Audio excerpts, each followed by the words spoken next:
A summary and breakdown of the testimony of the first police to arrive at the scene, Sergeant Mlungisi Mthetwa, witness number 34.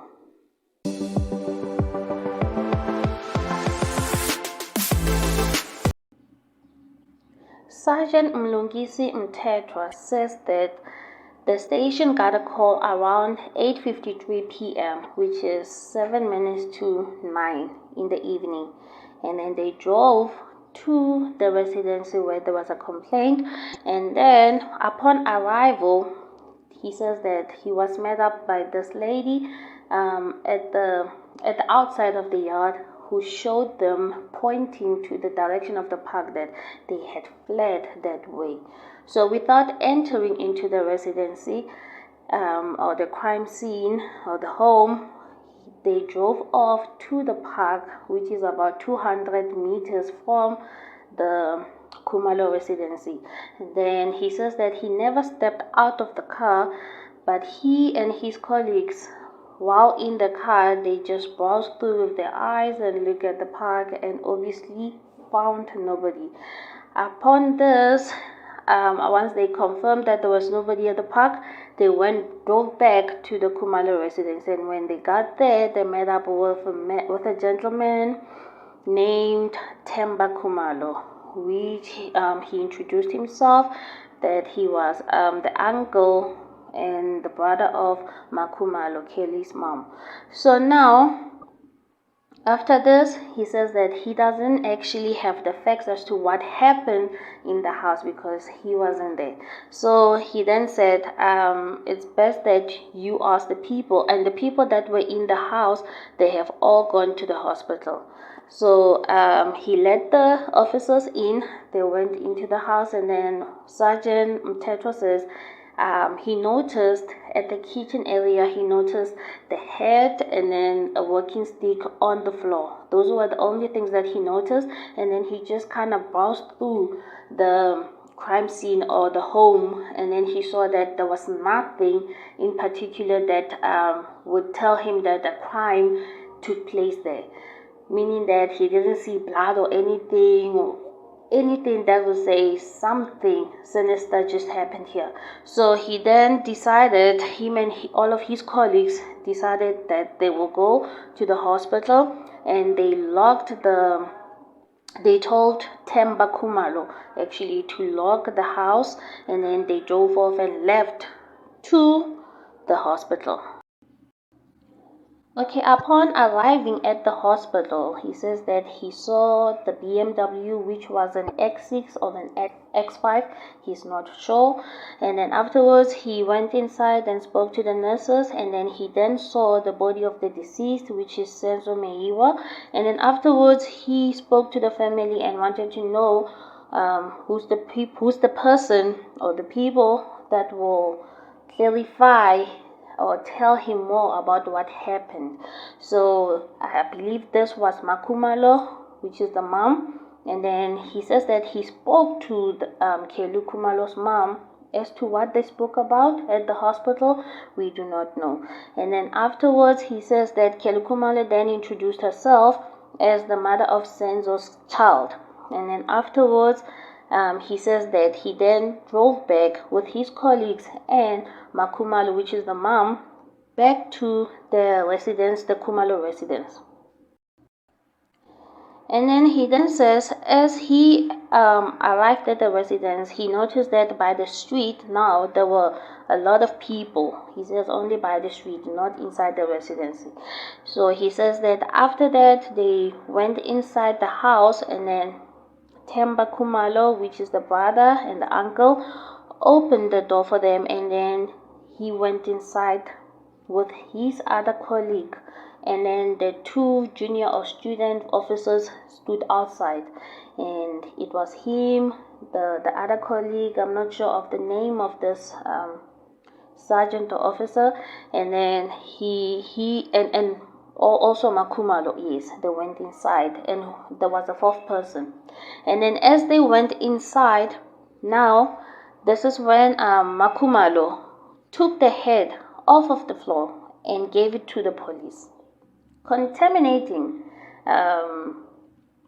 evidence because she's transferring her DNA now into this head. Well, she picked it up and gave it to the officer, and then Sergeant Mthetwa said he told her, please put it back where you got it.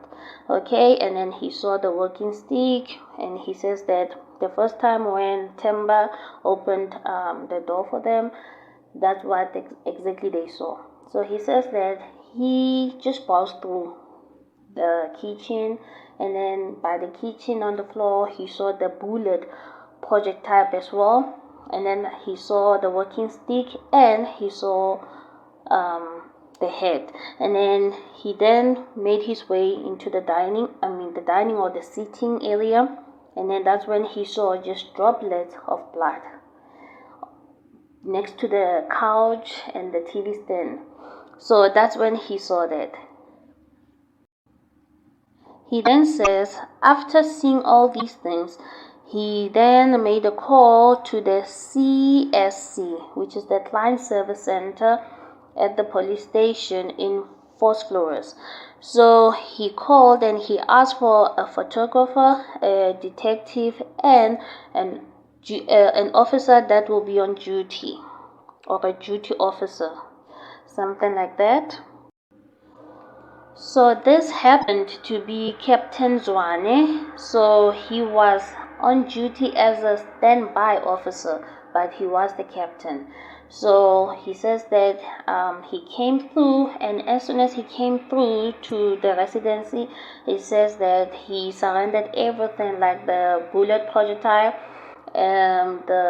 those walking stick, the walking stick. Well, the walking stick, they did nothing; they just left it there. The head and the blood, and he also indicated that he saw that the door was also damaged. The defense lawyer for suspect number 1, number 2, during his cross-examination, then asked Sergeant Mthetwa that who was he riding with of the family members when he went back to the residency from the hospital. And then Sergeant Mthetwa said he was with Khumalos. So the advocate said, is that the only person that you drove with going back? And then he said yes. And the advocate said, well, there's a witness here that says that she was also present at the hospital. And what happened was, while she said that when she went back to the Khumalos residence from the hospital, she went back with Khumalos, whom you say you rode with, and then she says that she was present there. Do you know her? And then the surgeon said, no, it was only Khumalos. So who's lying here? The advocate then said, okay, it is mandatory or procedural that an officer should carry a pocket book, something like that, yeah.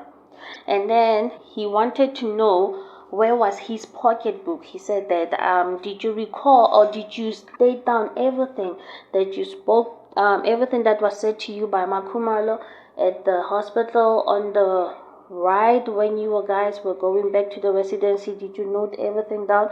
Did you even take a statement from Khumalos? He said no. And then he said, okay, so where's the pocketbook? Only to find out. Okay, the sergeant says the pocketbook was destroyed. The only ones that he could retrieve date back from 2016. And then he asked, when was this when you went to retrieve them? And he said 2022, last year. And then he's like, okay, why is it that the 2026 ones are still there when you're saying that all the pocketbooks were destroyed about 3 or 4 years ago? So why would they specifically destroy those ones and leave the 2016 ones? And then the sergeant was like, I don't know, you're going to have to ask logistics. I don't know what happened there. And then the defense advocate for suspect number 4, this one, guys, I'm a bit, I don't know what to say. This one, this advocate, for me, he just doesn't cut it. He doesn't cut it at all. I don't know, maybe is it because the person that he's defending, because we don't know what's his involvement there. We don't understand. Suspect 1, 2, 3, and 5, we understand. But as to suspect number 4, that he's representing, we don't understand why is he there.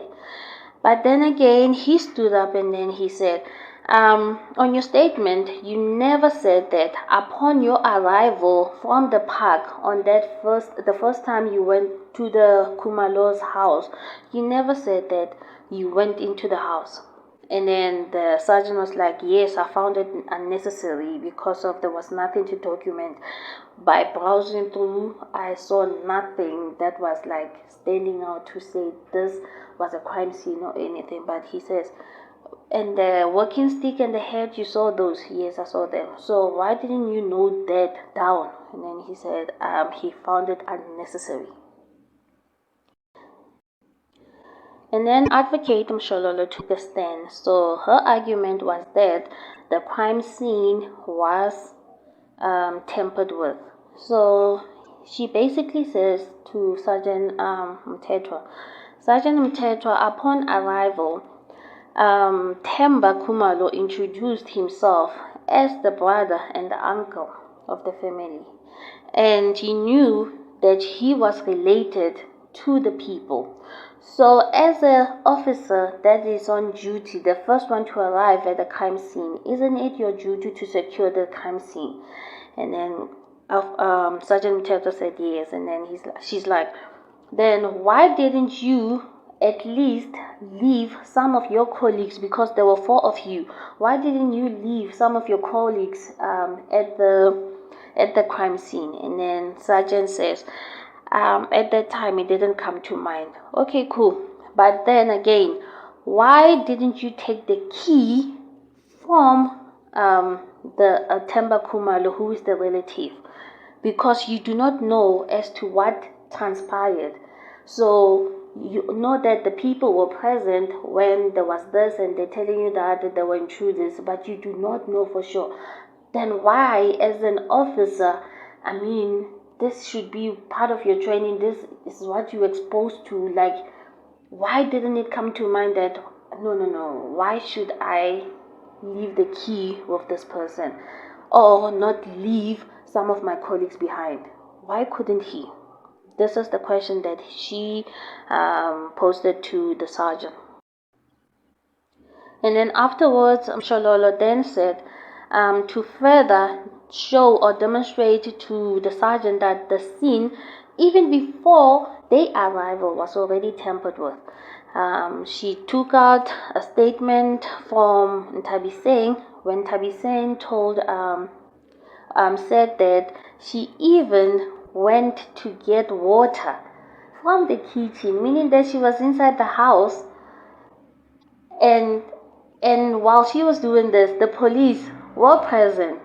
So Ntabiseng even said that no, while the police were busy conducting their business there in the kitchen, I went, took a glass and got water there. Imagine, isn't this like tampering with the crime scene itself?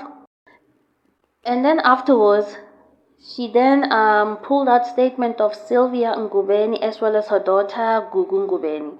So Sylvia first said that, okay, Mapili, which is the neighbor that Zandi went to, okay, said that Mapili cleaned the crime scene by specifically removing the alcohol containers. And then Sylvia herself said, Mapili, why are you doing this before the police could come? And then she said that Mapili said she's doing that so that the police don't see that the people that were in the house were drinking alcohol. And then she then said that she was surprised to even see that there was water, not alcohol. She said water by the kitchen floor leading towards the bathroom door. There was water there, and she was like, why is the water? Like someone was leaning. What's happening here? And then afterwards, Her daughter also confirms all this. She said, yes, I heard my mom asking Maphilo, why are you cleaning? And I saw Maphilo moving things, but I wasn't sure because I was holding the child and everything. So guys, my conclusion for Sergeant Mthetwa is that he did not do his duty. He did not do his duty at all, at all. He and his colleagues did not do their duty. They did not secure the crime scene. They did not take statement of the people because they were the first one to arrive there. They left out crucial evidence. And for some reason, this pocketbook has been destroyed. So there's so much loopholes that are missing here. And he doesn't even want to confirm that Ntabiseng was present when he was riding with Khumalo back to the residency. Why is that? What was said? What is it that he's afraid of? Do you understand? So from what I am getting here, no, there's too much loopholes in the whole story. There's something fishy going on here. And yeah, please do comment below and catch us on our next video. Thank you.